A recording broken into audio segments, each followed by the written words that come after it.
Salut tout le monde, bienvenue à cette présentation de notre balado hebdomadaire sur la glace, édition du 7 mars 2022. Encore une fois, ce soir, pour ceux qui vont écouter le balado en ce lundi 7 mars, ben, nous avons un match du Rocket pour un deuxième lundi de suite.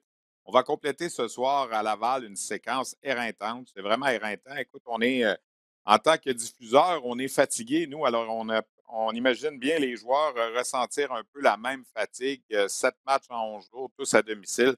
C'est quand même beaucoup de travail. Le Rocket qui jusqu'à maintenant a une fiche de 3 victoires, 3 défaites dans cette séquence. On va y revenir. On va s'entretenir dans quelques instants avec Danick Martel, attaquant du Rocket de Laval. Au menu également pour vous aujourd'hui, dans la Ligue junior majeure du Québec, on va aller faire un petit tour du côté de Charlottetown, parler à l'espoir du Canadien Xavier Simoneau, les Islanders de Charlottetown qui sont venus gagner 2 matchs par jeu blanc au Québec jeudi et vendredi dernier, dont une grosse victoire à Shawinigan, il faut le dire, vendredi soir.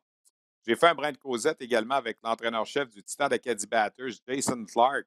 Je suis allé faire un tour à Gatineau jeudi dernier, jeudi le 3 mars, pour assister au match entre le Titan et les Olympiques. Un match qu'incidemment, les Olympiques ont remporté. Mais il reste que Jason Clark, d'une façon générale, connaît beaucoup de succès depuis son arrivée à la barre du Titan. Alors, on va faire un brin de jasette avec lui, parler entre autres de Bennett McCarter, qui a obtenu un contrat professionnel avec le Lightning de Tampa Bay la semaine dernière, un joueur qui était autonome, qui n'appartenait pas à aucune équipe. Alors, c'est ce qu'on a également pour vous. On va aller faire un petit tour également dans l'Ouest, en Ontario, parler un peu de la Ligue Midget 3 en fin d'émission. Mais évidemment, ce qui retient l'attention cette semaine, c'est le cas de le dire, c'est le Rocket de Laval. On s'est parlé lundi dernier, 28 février. On s'apprêtait à jouer le match en soirée contre Cleveland. Depuis ce temps-là, il y a eu un match. Le lundi soir, le Rocket a gagné. Mercredi contre Cleveland, le Rocket a échappé le match. Vendredi, ça a peut-être été la pire performance de la semaine là, contre les Canucks d'Abbotsford. On sentait qu'il n'y avait pas d'énergie à partir de la deuxième période. L'équipe n'avançait plus là, du côté du Rocket. Mais écoute, théâtre, samedi, l'équipe a rebondi, même si le match était à 13 heures de façon éloquente. Un gain de 3-0 contre ces mêmes Canucks qui n'avaient que 3 tirs au but après 31 minutes de jeu. Alors, ça donne un peu l'allure du match. Après une période, c'était 17-2 les tirs au but favorisant le Rocket. Alors, le Rocket a gagné ce match-là 3-0 avec Kevin Poulin devant le filet pour un deuxième match de suite, puisque vendredi, Caden Primo a été rappelé d'urgence pour aller rejoindre le Canadien à Edmonton. Alors, le Rocket s'est retrouvé dans l'obligation d'utiliser Poulin 2 matchs de suite. On avait d'abord ramené Tristan Bérubé là, pour venir seconder Kevin Poulin. Finalement, là, on a ramené à compter de ce matin Louis-Philippe Guindon. Alors, pour l'instant, le tandem, c'est Poulin et Guindon, alors que Primo est avec le Canadien en ce moment. On sait que Michael McNiven a quitté l'organisation, a été cédé là, contre des célèbres considérations futures. Ça, c'est lundi dernier. Justement, c'était lundi après notre balado-diffusion, donc lundi en fin de journée. Alors, il a été échangé contre des considérations futures aux Flames de Calgary. Il y a eu du mouvement de personnel également, puisqu'il y a des blessés chez le Rocket de Laval. On s'y attendait avec les matchs qui se succèdent à un brin très rapide. On a perdu au cours de la dernière semaine Toby Paquette-Bisson, qui était le seul joueur du Rocket à avoir disputé tous les matchs depuis le début de la saison. Et également Jenny Fairbrother, qui a été blessé vendredi. Donc, on a été dans l'obligation de lancer un SOS à Olivier Galipeau du côté des Lions de Trois-Rivières, lui qui connaît une excellente saison à Trois-Rivières. Il a bien fait dans le match de samedi. Alors, il est toujours avec l'équipe. Le Rocket qui a annoncé également ce matin avoir prolongé l'essai professionnel au vétéran Devante Smith-Pelly, qui a connu un certain succès là, au cours des derniers matchs, a commencé à marquer des buts. On le sent un petit peu plus qu'il retrouve sa coordination et tout ça. Alors, il est toujours dans l'équipe, mais lui aussi s'est blessé à une cuisse vendredi, ne participera pas au match de ce soir contre Springfield. Les autres blessés, ben, dans le cas de Luca Veidemo, ça va être plus long qu'on pensait. On parle peut-être de la mi-avril. Alex Belzil, on parle peut-être du début avril dans son cas. Et Josh Brook est retourné sur la liste des blessés. Brandon Gignac est revenu pour un match, a marqué d'ailleurs vendredi soir, mais n'était pas disponible samedi et ne joue pas également ce soir. Jean-Christophe Baudin, c'est au jour le jour, là, va accompagner l'équipe sur la route cette semaine. Est-ce qu'on a fait le tour là, des blessés? Oui, j'ai fait le tour. Dans le cas de Fairbrother et de Paquette-Bisson, ben, on a subi des examens par résonance magnétique au cours des dernières heures. On attend les résultats pour la gravité là, de ces absences-là. Donc, en résumé, tout ça, Ben, le Rocket a 3 victoires, 3 défaites dans ce séjour à domicile. Joue ce soir, donc, dans le fond, le 7e match contre Springfield. Ce ne sera pas facile. Les Thunderbirds de Springfield, puis l'école des Blues de Saint-Louis, sont deuxièmes présentement dans la section atlantique, derrière les Bruins de Providence. Springfield qui aligne entre autres, et c'est lui qui sera devant le filet ce soir, Charlie Lindgren, l'ancien gardien du Rocket de Laval, qu'on va donc retrouver devant le filet de Springfield ce soir. Question de faire le point un peu, de jaser de l'actualité avec le Rocket. Un petit peu plus tôt ce matin, je me suis entretenu avec l'attaquant Danick Martel, qui est devenu un joueur de centre là, avec les blessures à Veille-des-Mots et à Belleville. Martel qui est toujours bien impliqué physiquement. Alors, on vous présente cet entretien qu'on a eu avec le numéro 18 du Rocket.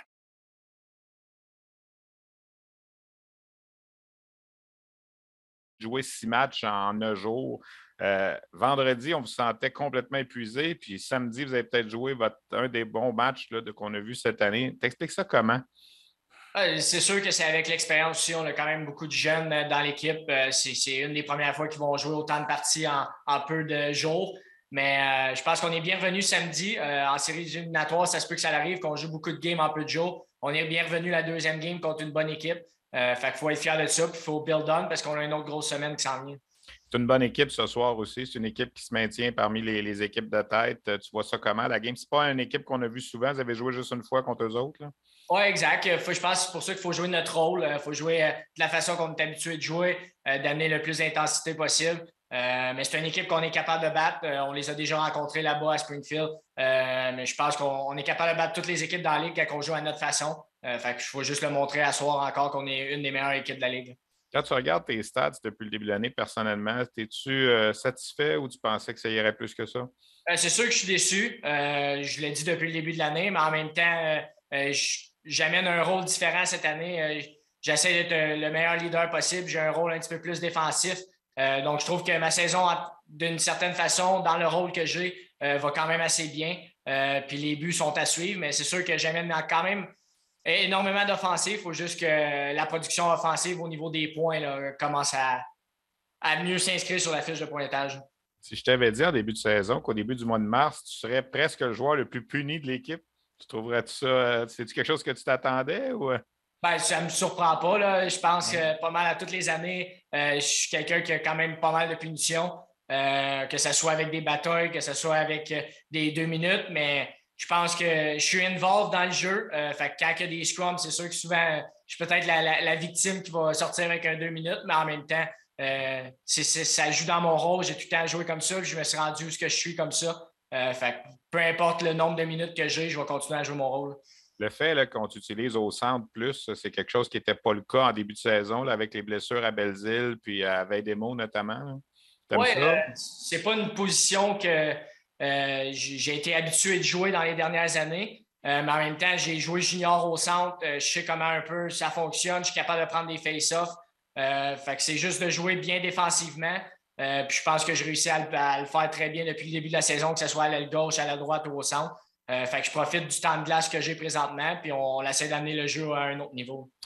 Si on considère tout ce qui est arrivé à cette équipe-là, 42 joueurs différents qui ont joué, les blessures à Montréal, les rappels, puis tout ça, d'être comme à un point de la deuxième place de la section, là, ça démontre quand même ce que vous avez réussi à faire cette année. Là. Je veux dire, vous avez traversé les tempêtes, puis vous êtes encore plus fort de la course. Oui, mais on savait au début de l'année à quel point on avait de la profondeur. Puis je pense qu'on le voit au niveau du classement, on réussit à quand même donner une bonne bataille au niveau des playoffs. Puis je pense que ça prouve à quel point que le Canadien a quand même bien fait leur travail au niveau de l'été, peut-être pas au niveau de la Ligue nationale, au niveau de la Ligue américaine, on a énormément de profondeur. Fait que ça peut nous amener loin avec les blessures au niveau des séries éliminatoires. Je veux t'entendre sur le retour de la foule là, dans la dernière semaine avec la semaine de relâche. Puis tout ça, il y a quand même eu des bonnes foules, même s'il y avait eu beaucoup de matchs. Là. Oui, ben, comme moi, je suis quelqu'un qui a besoin d'émotions quand il joue, qui a besoin de sentir les émotions derrière moi. Je pense que le retour de la foule a vraiment aidé au niveau de justement la fatigue aussi. Là, la partie de samedi, on avait besoin des partisans, ils ont été là pour nous, puis je pense que ça nous a vraiment aidé. On parlait ce matin avec Jean-François, puis je vais te laisser aller après ça là-dessus, mais un gars comme Devante Smith-Pelly dans le vestiaire, il est comment? On a renouvelé là, son contrat, il reste avec vous. Tu sais, c'est un gars qui arrive quand même de la Ligue nationale, qui a gagné la Coupe Stanley, qui a joué à 19 ans dans la Ligue nationale, puis là, se retrouver dans la Ligue américaine avec un paquet de joueurs là, francophones qui sont des chums pour la plupart. Comment ils fit là-dedans? Ah, il fait super bien. Je pense que c'est un gars assez professionnel. Il fait ses petites choses, mais c'est un bon leader dans la chambre. Quand il a l'opportunité de jouer, on le voit dans les dernières parties, 3 buts à ses 4 derniers matchs. Il performe très bien. Fait que, on est fiers de lui, puis je pense qu'il fit très bien dans notre organisation. Même quand il ne joue pas, tu sens pas un peu de frustration? Ou... Ben, non, effectivement. C'est pour ça qu'il fait un bon leader. Je pense que s'il y aurait une mauvaise attitude, je ne pense pas qu'il aurait renouvelé son contrat pour le reste de la saison. Fait que je pense qu'il prouve à quel point c'est un bon leader et c'est une bonne personne à rester autour. Fait qu'il joue ou qu'il ne joue pas, il est important dans notre locker. Danick, merci beaucoup. Bonne chance pour le match de ce soir. Puis il y a une grosse semaine en avant de vous aussi qui s'en vient. Merci beaucoup d'avoir pris le temps. Parfait, merci. Alors voilà donc pour Danick Martel. Peut-être vous résumer là, la situation dans la section nord. Évidemment, les Comets de Utica vont gagner le championnat. Là. Ils ont 17 points d'avance sur les Marlies de Toronto avec un taux d'efficacité de 724. Alors, à moins d'une catastrophe, là, le club école des Devils du New Jersey va terminer au premier rang. Par la suite, c'est extrêmement serré. Là. Toronto, deuxième. Laval, troisième. Rochester, quatrième. Belleville, Syracuse et Cleveland, qui est peut-être un peu en retrait. Là. Les deux dernières équipes ne participeront pas aux séries. Alors, si ça se terminait aujourd'hui, c'est Syracuse et Cleveland qui seraient exclus des séries. Dans le cas de Laval, là, c'est pratiquement la même fiche que les Marlies. 1 point de retard après 46 matchs. Les deux équipes ont encore 26 matchs à jouer. Il y a plusieurs affrontements, un contre l'autre, d'ici la fin de la saison. Il y a un gros match mercredi également pour le Rocket contre Rochester, avant de prendre la route vendredi et samedi de Lehigh Valley et de Scranton-Wilkes-Barre. Ça, c'est deux équipes de la section Atlantique. Deux équipes qui ont des dossiers inférieurs à celui du Rocket. Alors, pour le Rocket, cette semaine, c'est un autre coup à donner, comme on dit, de disputer encore une fois une semaine de 4 matchs. Ça devient extrêmement exténuant à la longue, mais il n'en demeure pas moins là, que le Rocket se maintient. J'ai bien hâte de voir le match de ce soir. Dans le fond, si on prend la semaine de 7 matchs comme une série 4 de 7, ben c'est 3-3 à venir jusqu'à présent. 3 victoires pour le Rocket, 3 défaites. Il y a des défaites qui ont fait mal, là, on l'a dit la semaine dernière. Celle de samedi, là, samedi passé, pas samedi samedi le 26 février, là, alors que Laval menait 3-0 contre Belleville, a échappé le match. Même chose contre Cleveland, mercredi. Tu mènes 2-1 en mi-chemin en troisième période, échappe le match en temps réglementaire. Alors, c'est des points qui ont été laissés sur la table. Peut-être que ce soir, Laval pourra faire amende honorable et terminer cette séquence de 7 matchs avec une 4e victoire. Le seul affrontement cette saison entre les deux équipes a eu lieu le 14 janvier à Springfield et Laval l'avait emporté pas en tir de barrage, mais en prolongation. C'est Jean-Sébastien D qui avait marqué le but gagnant. Justin Ducharme avait profité de ce match-là pour marquer son premier but et Kevin Poulin avait été solide devant la cage du club école des Blues de Saint-Louis. Voilà donc pour notre segment sur le Rocket. On va maintenant parler de la Ligue de hockey junior majeur du Québec. Là aussi, il y a beaucoup de matchs en peu de temps pour la plupart des formations. Ça roule à un rythme d'enfer. J'ai eu la chance, comme je le disais plus tôt, d'aller faire un petit tour à Gatineau jeudi pour un match. Honnêtement, là, avec les matchs qui se succèdent à un rythme effréné au niveau de la Ligue américaine, c'est un petit peu plus difficile d'assister à des rencontres. Mais quand on regarde le classement, là, on se rend compte d'une chose. Il y a 7 formations là, qui sont un peu détachées, là, si on veut, du reste du groupe. Quand tu analyses la situation, là, oui, Halifax joue du bon hockey, mais je pense est dans une coche à part. Alors, c'est une lutte à 7. Là, Québec, Charlottetown, Shawinigan, Gatineau, Sherbrooke, Saint-John et Acadie Batters. Et au fil des semaines, ben, les performances varient entre ces équipes-là, mais ces 7 formations-là, là, vont, selon moi, toutes participer à la ronde quart de finale, la deuxième ronde. Et on aura par la suite une 8e équipe qui va s'insérer là-dedans. Et c'est en deuxième ronde que ça va faire mal parce qu'il y a 3 de ces 7 équipes-là qui vont tomber rapidement avant le carré d'as. C'est difficile. Quand tu regardes la situation, Charlottetown a une coche sur à peu près tout le monde parce qu'ils ont des matchs de plus en disputés. Si tu regardes le classement ce matin, Québec a 65 points, Charlottetown 63, mais Charlottetown a 5 matchs de plus à disputer. Donc, de bonnes chances là, de s'emparer du premier rang du classement général. Il y a une belle lutte entre Shawinigan et Sherbrooke là, pour le sommet de la section qu'ils partagent, la section centrale. Il faut qu'on se parle cette semaine avant d'aller en détail équipe par équipe du format des séries. La Ligue n'a pas encore officialisé le tout, mais j'ai eu des informations quand même assez privilégiées qui nous expliquent que cette année, que les séries éliminatoires vont commencer le 5 mai. On sait que la saison va prendre fin dimanche le 1er mai. Ça, c'était connu. À compter du 5 mai, il y aura une première série 3 de 5. La façon dont ça va fonctionner, la section Est et la section des Maritimes vont être regroupées ensemble. Il y a 10 équipes là-dedans. La section Ouest et la section centrale, il y a 8 équipes là-dedans. Les 8 premières de chaque côté vont se qualifier pour les séries. Si jamais l'équipe de 9e position de la conférence de l'Est a plus de points que l'équipe de 8e position de l'autre côté, elle va aller prendre la place. Donc, si on prend l'exemple de ce matin, on n'aurait pas besoin de faire ça parce que Bécomo a 34 points et Cap-Breton 27 points. Ce seraient les deux équipes éliminées. Attention, Victoriaville a 35 points de l'autre côté. Alors, si Bécomo parvient à devancer Victoriaville, pourrait aller se qualifier dans l'association de l'Ouest pour les séries éliminatoires.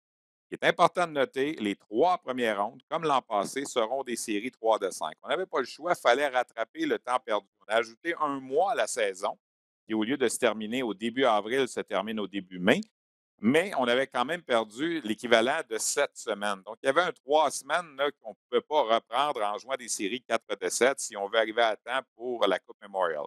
Donc, la première ronde des séries 3 de 5, du 5 au 12 mai. La deuxième ronde, série 3 de 5, du 15 au 20 mai.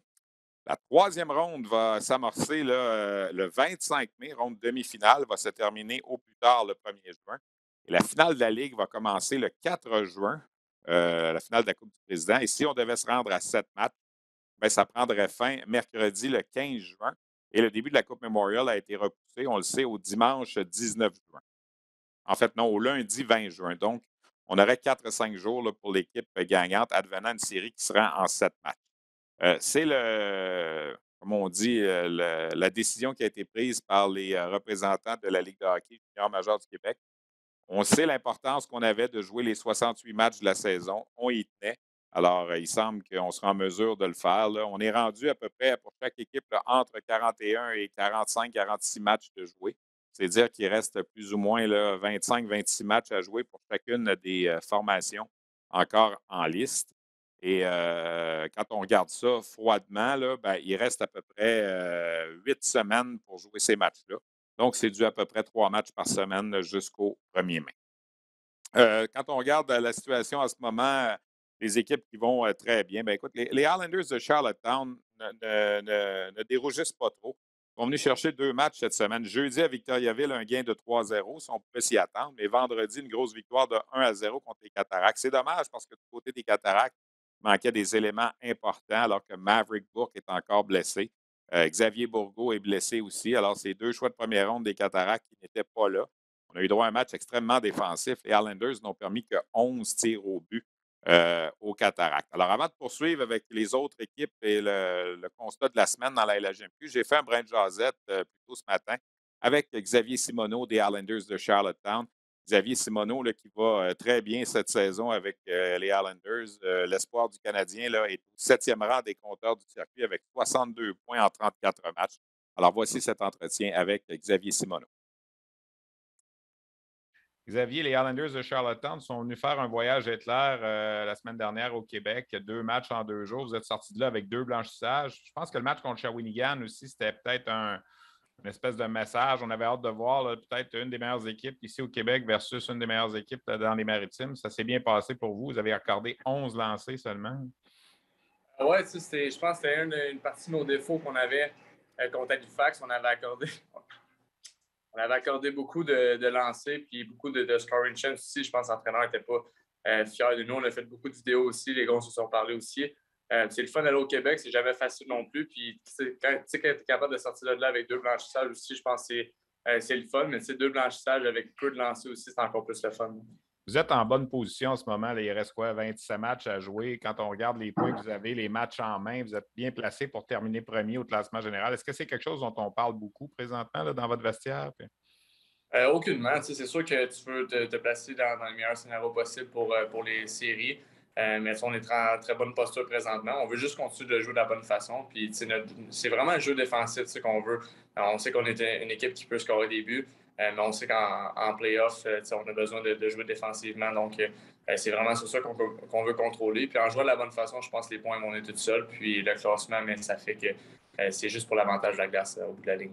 Vous aviez un gros top 4 avant l'arrivée de Biaka Butuka qui a venu ajouter à ça. Vous avez ajouté un gardien d'expérience aussi que tu avais connu, puis tout ça. Quand ces deux acquisitions-là sont arrivées, je ne veux pas minimiser les autres, là, mais ça a vraiment lancé le message, on est all-in cette année. Oui, je pense que Jim nous l'avait dit aussi au début de l'année que c'était all-in pour lui et pour tout le monde. Je pense qu'on avait l'équipe pour le faire aussi. Déjà qu'on avait une bonne équipe, on allait chercher deux gros morceaux en défensive, puis on est allé chercher du punch à l'offensive aussi. Donc, on est une équipe vraiment complète. Puis on peut faire extrêmement de ravages avec cette équipe-là. Ça fait assez longtemps que je suis dans cette ligue-là. Es-tu capable de dire que c'est une des bonnes équipes que tu as vues dans les 4-5 dernières années? Oui, j'ai quand même vécu l'année à Drummondville où est-ce que j'étais plus jeune, mais je pense que on a une équipe vraiment en maturité ici. Les gars buy-in de tout dans les bonnes directions aussi. Donc, c'est probablement la meilleure équipe avec qui j'ai joué et j'ai vu dans cette ligue-là. L'an passé, plein de gens disaient ouais, Charlottetown, ils ont une bonne fiche, mais ils jouaient toujours contre des équipes en reconstruction dans les Maritimes. On a joué beaucoup de matchs contre Halifax, Cap-Breton. Je sais que tu n'étais pas là, mais tu en as entendu parler, c'est sûr. Là, c'est tout le contraire cette année. Vous avez des gros matchs presque à chaque partie avec Saint-Jean, avec Batters. Puis même Halifax, ce n'est pas une proie facile. Oui, puis je ne veux pas rien enlever dans les autres sections non plus, mais je pense que le message était clair aussi. Même les gars, on en parle des fois que l'an dernier, ils sont arrivés en série, ils ont affronté Victo, puis ils n'étaient pas vraiment habitués de jouer contre un gros club aussi, donc ça aurait pu leur faire mal aussi. Cette année, à chaque match, présentement, plus que notre 3 quarts, notre calendrier, je pense qu'ils ont des équipes de qualité aussi, donc c'est le fun aussi, personnellement, mais aussi en tant qu'équipe, on peut s'améliorer, puis on va être vraiment prêt pour les séries. Là. On s'entretient avec l'espoir du Canadien, Xavier Simoneau, à Charlottetown. Je regarde la liste des compteurs. 3 espoirs du Canadien dans le top 10 des compteurs. On n'a pas vu ça souvent dans les dernières années. Certains vont dire, c'est sûr, ils n'en repêchaient jamais, mais cette année, ils en ont repêché beaucoup. Puis ça donne que vous allez bien tous les 3, là, Joshua, toi, puis Riley Kidney. Ça c'est. Est-ce que pour toi, c'est une fierté encore qui est perceptible à chaque match d'être un gars du Canadien là, quand tu visites un peu partout? Là?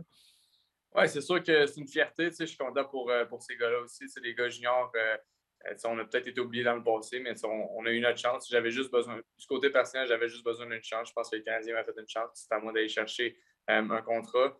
Pour les deux autres, c'est tout le temps 2 bons joueurs que j'aime affronter. C'est 2 bons joueurs que j'aime regarder aussi. Donc, c'est le fun de voir qu'on est là présentement. Là. Est-ce que pour toi, ça te fait un meilleur joueur, une meilleure personne d'avoir eu cette expérience-là dans les Maritimes là, à 20 ans, de sortir de Drummondville où tu étais confortable puis d'aller un peu dans l'inconnu? Ben, on va se l'avouer que je suis même pour du côté familial, mes parents étaient là probablement à chaque fin de semaine. Mais je m'en vais très loin. Mes parents sont venus ici une fois, mais je parle côté personnel puis hockey, je vois un nouveau système de jeu, je vois un nouvel environnement aussi. On va se le dire, mon anglais n'était pas terrible quand je suis arrivé ici. Puis, je peux me permettre de devenir quasiment bilingue en revenant. Puis, je vois un autre côté aussi du monde des Martines, donc c'est vraiment le fun. Tant au hockey, mais tant aussi du côté personnel. C'est plus relax, hein? C'est ce qu'on dit. Hein? Ouais, aller du Prince-Édouard, on ne s'énerve pas trop, c'est ça? Hein? Ah non, il n'y a pas de stress ici. Oui, c'est ça. Hey, écoute, Xavier, merci beaucoup d'avoir pris le temps de jaser avec nous. Bonne continuité pour votre saison, puis on suit tes performances à distance. Merci beaucoup. Merci beaucoup. Toujours aussi agréable de faire un brin de jasette avec Xavier Simoneau. Vous savez, je retiens des choses de cette entrevue-là quand il dit « je ne parlais pas beaucoup anglais quand je suis arrivé ici ». Peu importe si ce jeune homme-là fait ou non un joueur de hockey un jour, ben, quand on parle que la Ligue de hockey junior major du Québec, souvent, c'est une école de vie.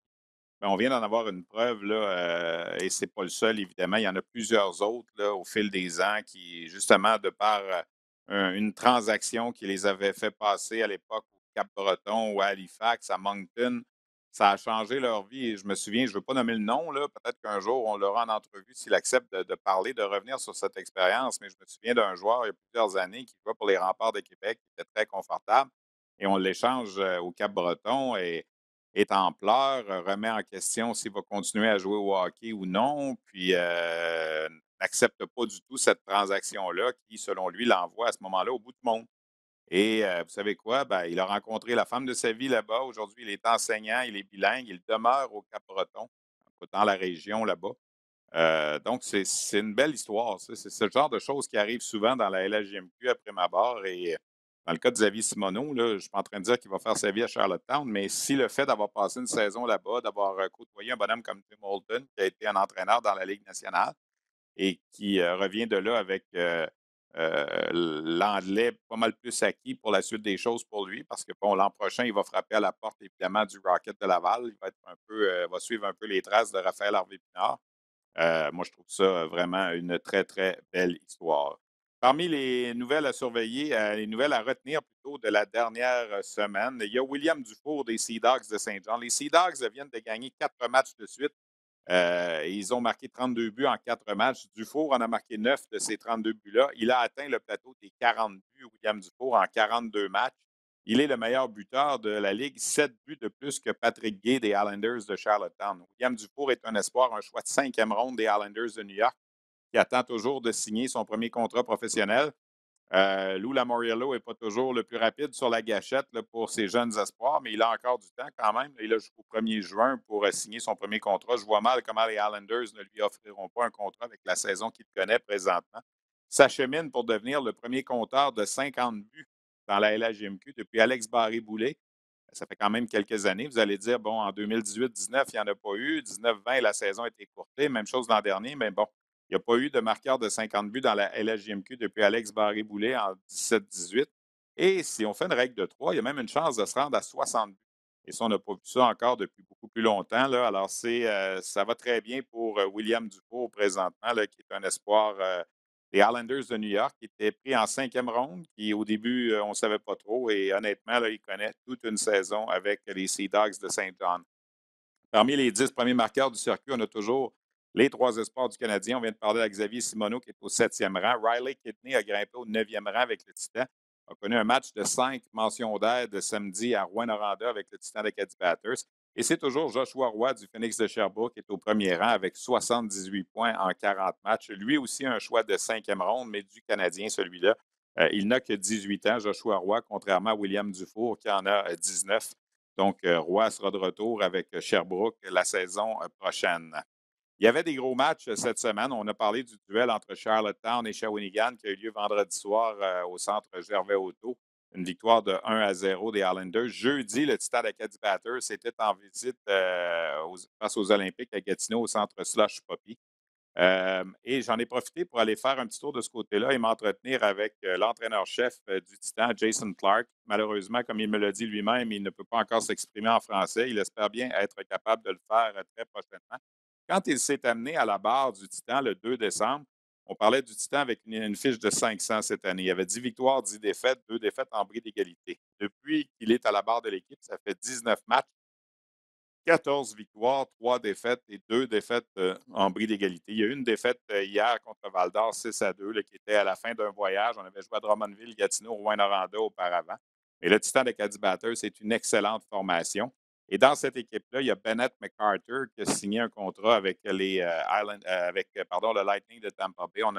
C'est un des sujets que j'ai abordé avec l'entraîneur Jason Clark. Je lui ai parlé également de Miguel Tourigny, qui marque peut-être un peu moins de buts depuis sa venue à Bathurst, mais qui semble s'épanouir comme un défenseur plus complet. Lui qui est à la chasse au record de Marc-André Bergeron, 42 buts en une saison.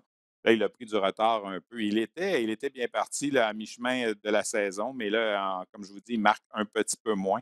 Alors, c'est un autre sujet qu'on a abordé avec Jason Clark. Alors, la prochaine entrevue est en anglais. Mes questions sont un petit peu difficiles à entendre. On a eu un petit problème au niveau du son, mais je vais quand même vous résumer. On entend très bien les réponses de Jason et je vais vous résumer l'entrevue tout de suite après au retour. Donc, voici Jason Clark, l'entraîneur-chef du Titan d'Acadie Batters.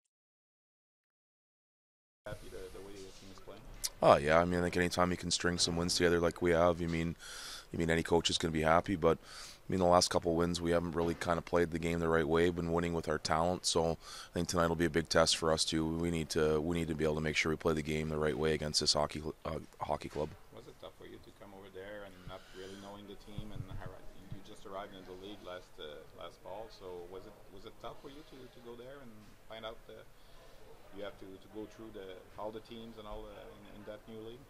It was a bit of an adjustment, but I'll be honest with you. In Shawinigan, Dan Renault and Martin Mondu were very good to me, and they were able to really kind of help me, even though I was an assistant coach, kind of help me with the league and the ins and outs of the league, and they were very good to me. So coming to Bathurst was a little bit easier, obviously, than never have been coaching in Major Junior. But again, being able to work with Sly Couture, who's a 20-year veteran in this league, has been obviously been very helpful for me. Must have been a goal for you to be a head coach in that league. Would you thought it would come so fast? Or? It was always my goal to be able to coach Major Junior. Owning the Carleton Place Junior A Canadians for 13 years. I had a young family at the time, and I never wanted to be a part-time dad. So now that all my kids are gone and doing their own thing now, it was time for me to concentrate on my career. And I'll be honest with you, I didn't think I was going to be a head coach in the first 3 months of my career in the Q, but it happened that way, and I'm very thankful for the opportunity that Sly Couture has given me. Is it a good thing for your team to face Charlottetown and St. John and Halifax all the time? You are in a pretty tough division. You think you're going to be more prepared when the playoffs are going to come? I think what our focus has been so far since I've been here is just to being more process orientated and not results orientated. I think being able to play those teams on a regular basis is really helping us get through the process and understanding what it takes to be able to win, on a regular basis. So, in answer to that question, playing those teams is always tough, and it's helping us prepare for sure. It's going to be tough to get Charlottetown. They have a good lead so far, and they're winning a lot of games too. So, are you concentrate on finishing third in the association, or what do you say? How you see that? I'll be honest with you, we haven't really talked about about the standings too much. It's just more about the process for us. We don't want to be results orientated. We're just trying to be process orientated. I think it's really important that we just continue to grow together as a group and continue to figure out how and how we want to be able to play on a regular basis and all the time. And I think that's the biggest thing for us right now. Tell me about Bennett McCarthy. Just signed a contract. For me, it's no-brainer that he was supposed to be drafted last year. He was not. Yeah. 52 goals in the last 53 games or something like that. So for you two, is something should that happen before? If you spend 5 minutes talking with Brendan MacArthur, you understand why he was signed by the Tampa Bay Lightning. As mature of a kid he is, he plays the same maturity on the ice. He's just a wonderful person to be around, just a very dedicated and process-orientated individual. And it's no surprise to me after spending 3 months with me that Tampa Bay has signed him. Just seeing the way he conducts himself on a daily basis on and off the ice and how he is with his teammates, like the signing to me is not shocking at all. Would you say you changed something on the way Miguel Torini is playing since he's Batters? I was seeing him a lot in Boisbriand. He was rushing all the time, and I'm watching your game now. I don't say he's not rushing the attack anymore, but I would say he's more conservative. Do you think you changed a little bit something on it? I think the one thing is with Miguel is that you've got to be able to let him accelerate his strengths. I think the big thing with him is just that knowing when to use his strengths and when to kind of back off. And it's a process. He's a very, very elite, talented player, and I think the great thing about him is he wants to get better. He wants to learn how to be able to really kind of accelerate his strengths but do it to a point where it's not going to deteriorate the team play, right? So he's getting better all the time. He knows that he still continues to need to work on those things, but he's a great kid that wants to get better. So his game has definitely been a lot more responsible than what I thought it was going to be since he got here, that's for sure. Alors voilà, un entraîneur très sympathique avec qui j'ai eu la chance de bavarder donc pour une première fois. Jason Clark a fait ses classes dans la Ligue junior A de l'Ontario. Il me faisait remarquer d'ailleurs que plusieurs entraîneurs ont passé par cette ligue-là, notamment Dominique Ducharme, qui a déjà dirigé Hawkesbury, Bob Hartley, qui a déjà dirigé Hawkesbury, Éric Veilleux a passé par là aussi, Sylvain Favreau des Moussets d'Halifax a passé par là. Lui, pendant 13 ans, il était le propriétaire, directeur général et entraîneur-chef des Canadiens de Carleton Place. Et c'est une équipe qui a connu beaucoup de succès. À un certain moment, il a gagné 4 championnats consécutifs. Il s'était amené en début de saison comme entraîneur adjoint de Daniel Renault avec Shawinigan, qu'il avait engagé l'été dernier. Alors, il aura somme toute été adjoint seulement quelques mois. Et là, on lui a offert la possibilité de devenir entraîneur-chef avec le Titan. Il a évidemment remercié les Cataractes, Martin Mondou, Daniel Renault. et surtout également Sylvain Couturier, là, qui est le DG du Titan depuis une vingtaine d'années, de lui avoir fait confiance.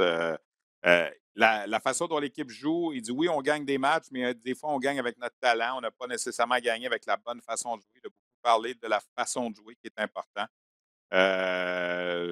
Joue dans une division difficile. C'est sûr que sans parler de rang au classement, ça prépare bien l'équipe là, pour la fin de la saison. Et je pense que c'est une bonne chose de jouer le Charlottetown et Saint John régulièrement. D'ailleurs, il y a un gros match mercredi là, entre le Titan et les Sea Dogs dans cette lutte là, pour le positionnement pour les séries éliminatoires. Un mot sur Bennett McCarter. Il n'a pas tari d'éloge. J'ai passé 5 minutes avec lui. Vous constatez sa maturité, mais il joue d'une façon mature sur la glace aussi. Pour lui, il n'y a pas de surprise que le Lightning de Tampa Bay lui a offert un contrat. Au moment où il lui a offert ce contrat, si on remonte en avril de l'an dernier, McCarter avait marqué 52 buts à ses 53 derniers matchs de saison et séries éliminatoires inclus. Et en terminant, je lui ai parlé un peu de Miguel Tourigny. On était un petit peu pressé par le temps. Il aura besoin de 20 buts en 27 matchs, Tourigny, là, pour espérer égaler la marque de 42 buts en une saison par un défenseur qui appartient à Marc-André Bergeron à l'époque avec les Cataractes de Shawinigan. Ça va être difficile. Il dit il s'est beaucoup amélioré dans l'ensemble de son jeu, son jeu de transition, sa défensive et tout ça. Il devient un joueur plus complet. Miguel Tourigny, qui, on le sait, est un joueur qui est toujours disponible pour la séance de sélection de la Ligue nationale, n'a pas été repêché au cours des 2 dernières années. Le joueur de la semaine dans la Ligue junior majeure du Québec, Josh Lawrence des Sea Dogs de Saint-Jean, 4 buts et 6 passes pour 10 points en 3 matchs. Alors lui aussi, là, avec William Dufour, connaît beaucoup de succès. Petite parenthèse, j'ai oublié de donner le joueur de la semaine dans la Ligue américaine, tantôt John Leonard des Barracudas de San Jose, qui a 5 buts et 2 passes en 3 matchs. Donc, pour la LHJMQ cette semaine, le rendez-vous à retenir, c'est notre deuxième match en direct sur les ondes de RDS vendredi soir au Colisée Desjardins à Victoriaville, où les Tigres vont accueillir les Cataractes de Shawinigan. C'est pas facile pour les Tigres par le temps qui court. Il y a beaucoup de blessés. Ils ont mis fin hier, les Tigres, à une séquence de 8 défaites en revenant de l'arrière pour vaincre les Huskies de Rouyn-Noranda. Donc, ne se présenteront pas dans notre match télévisé vendredi soir là, avec une séquence de défaites. Mais il reste que c'est pas facile. Dans le cas de Shawinigan, il y a des blessés aussi, mais l'équipe a tellement de profondeur qu'elle a réussi à gagner des matchs. Il y a possibilité que Maverick Bourque revienne au jeu vendredi soir, lui qui est originaire de Plessisville, juste à côté de Victoriaville. Alors, c'est pas impossible qu'on le revoie vendredi, mais on ne devrait pas voir Xavier Bourgault qui est aussi absent. Petit mot peut-être sur les Lions de Trois-Rivières de la ECHL. Traversent une très, très vilaine séquence. Eux aussi viennent de terminer à la maison une séquence de 7 matchs et ils n'ont remporté qu'une seule victoire. Et ils ont eu quelques dégelés, 2 fois 6-1 contre le Maine, contre Terre-Neuve, une fois 10-3 contre Terre-Neuve. La troupe d'Éric Bélanger amorce un séjour de 4 matchs en 5 jours contre les Growlers à Terre-Neuve, justement, cette semaine. Il y a une bonne rivalité entre ces deux équipes-là qui s'affrontent, à mon humble avis, beaucoup trop souvent dans une même saison. On va être rendu, lorsque cette séquence-là va être terminée, la 13 affrontements entre ces deux équipes cette saison. Alors, évidemment, les Lions sont touchés. Quand le Rocket de Laval rappelle des joueurs comme Olivier Galipo, comme Justin Ducharme, comme Peter Abandonato, il y en a eu d'autres aussi durant la saison, bien, c'est sûr que ça affecte le rendement des Lions de Trois-Rivières. Il n'y a aucun doute là-dessus. Petit mot peut-être sur ce qui se passe dans les autres circuits. En Ontario, ben, les Bulldogs d'Hamilton ont pris le premier rang du classement général. 34 victoires, 11 défaites, 4 défaites en bris d'égalité. Ils viennent de gagner leurs 9 derniers matchs. Je ne sais pas si cette équipe-là va aller jusqu'au bout, mais ce serait très agréable de voir les Bulldogs d'Hamilton gagner et se présenter à la Coupe Memorial. Ils ont 2 espoirs du Canadien dans leur équipe. Yann Michak, à qui on a parlé ici à Onjaz, 51 points en 45 matchs cette saison, donc 27 buts. Amber Chekai, aussi le défenseur qu'on a signé comme joueur autonome, 11 points en 18 matchs. Et c'est cette équipe qui est allée chercher Mason McTavish aussi, qui, depuis son retour des Jeux olympiques, n'a pas ralenti. Il a 16 points en 8 matchs avec les Bulldogs d'Hamilton. Dans l'Ouest, les mêmes équipes continuent de dominer. Caden Goulet a joué devant l'état-major du Canadien vendredi soir avec les All Kings d'Edmonton. Goulet qui a 10 points à ses 10 derniers matchs, une fiche de plus 12. A fait bonne impression dans le match de vendredi, au dire des collègues qui étaient là. Petite parenthèse, on suit toujours évidemment Connor Bedard.